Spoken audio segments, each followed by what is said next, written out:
Selamat pagi sahabat Yosfan Kam di mana saja berada.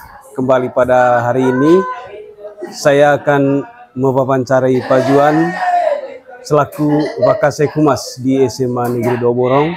Topik yang kami bahas hari ini adalah capaian dalam lomba FLS 3N tingkat Kabupaten Manggarai Timur. Selamat pagi Pak Juan. Selamat pagi Kakak Robert. Apa kabar hari ini? Kabar baik Pak Juan. Pak Juan sendiri bagaimana kabarnya? Saya sangat bahagia karena hari ini hari guru.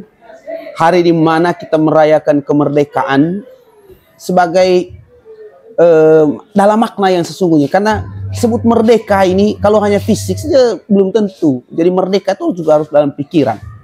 Iya, betul sekali.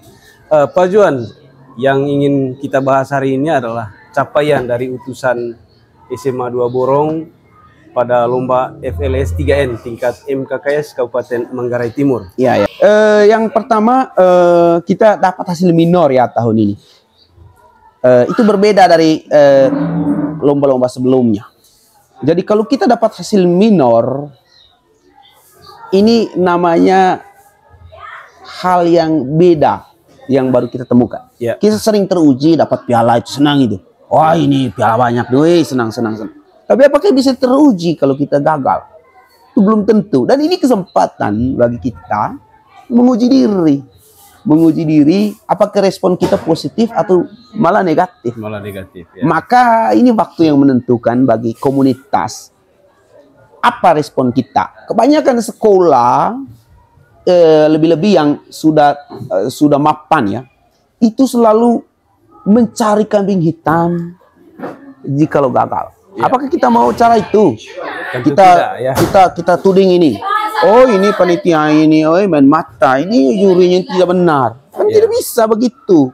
Tidak bisa begitu. Kita harus belajar menjadi lebih kuat. Dan karena itu pertama sikap kita itu kita sangat menghargai ajang yang melibatkan siswa. Karena disitulah siswa bisa berekspresi.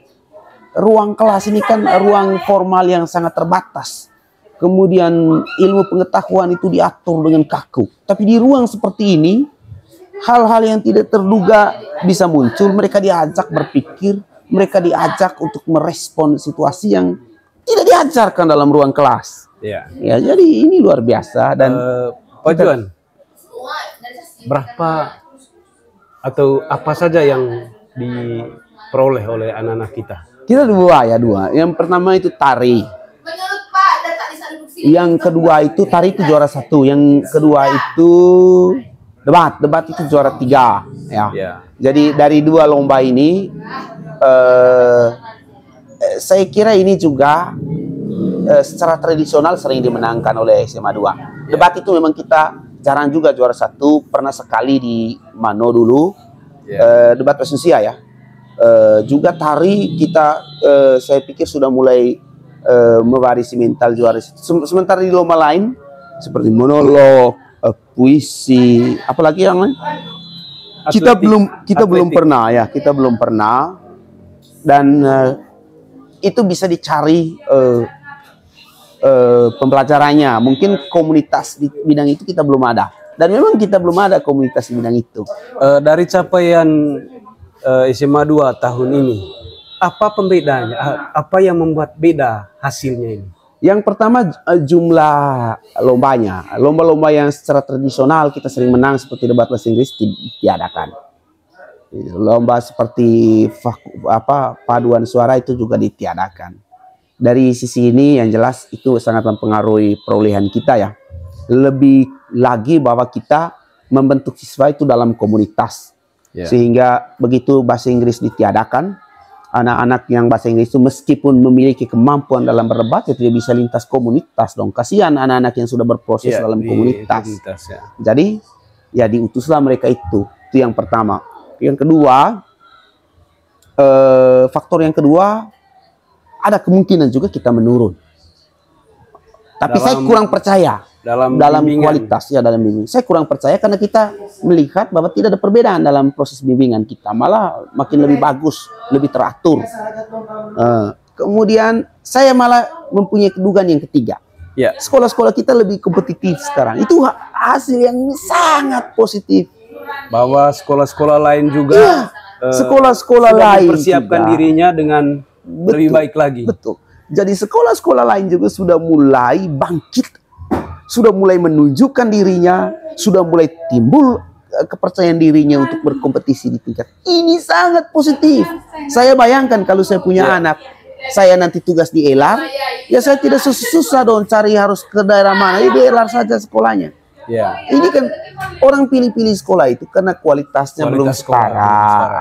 Meskipun teori seperti ini, tapi yang orang lihat itu kenyataan. Jadi sepanjang kualitasnya tidak setara. Sekarang ini wah luar biasa anak-anak kita itu dari Elar dan saya merasa makanya kenapa kita sangat senang juga dengan peristiwa ini. Kan itu juga membantu kita berkembang. Ya, untuk evaluasi. Wah ini nih teman-teman ini kalau tidak, oh ini biar kita siap begini saya lebih juara. Ya. Biar kita begini saja ya bisa. Tetapi dengan seperti ini ada feedback positif untuk, ada pesan positif untuk kita. Ya kita harus belajar dan berkembang dalam waktu. Kalau tidak maka kita ketinggalan. Ya ini semacam kita sudah mulai membentuk struktur yang mapan, kemudian diingatkan oleh sesuatu, hati-hati, Anda tidak nyaman. Ya. Dan kita harus meresponnya. Ya. Apa respon kita? Apakah menyalahkan dunia? Oh, dunia ini tidak adil. Saya ini terbiasa begini loh, ingat jasa. Tidak bisa begitu. Ya. Dunia ini berubah dan kita juga harus menyesuaikan diri. Pak Juan, apa pesannya buat adik-adik yang tahun depan mengikuti kompetisi FLS 3N seperti yang kemarin ini?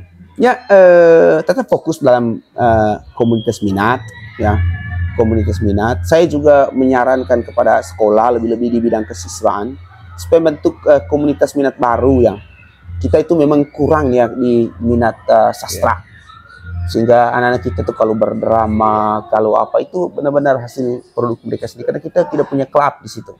Saya kira komunitas itu cara paling baik supaya anak itu dibina dalam satu resonansi, mereka makin akrab, mereka senang belajar di dalamnya. Betul bahwa di awal pembentukan komunitas kita anak-anak mungkin kita kesulitan terima bakat. Saya ambil contoh saya punya komunitas English Speaking Club. Dulu itu susah, 3 saja susah, tidak mau anak-anak bahasa Inggris. Bahasanya orang setengah mati. Tapi sekarang kan sudah semakin banyak pesertanya. Sangat banyak malah.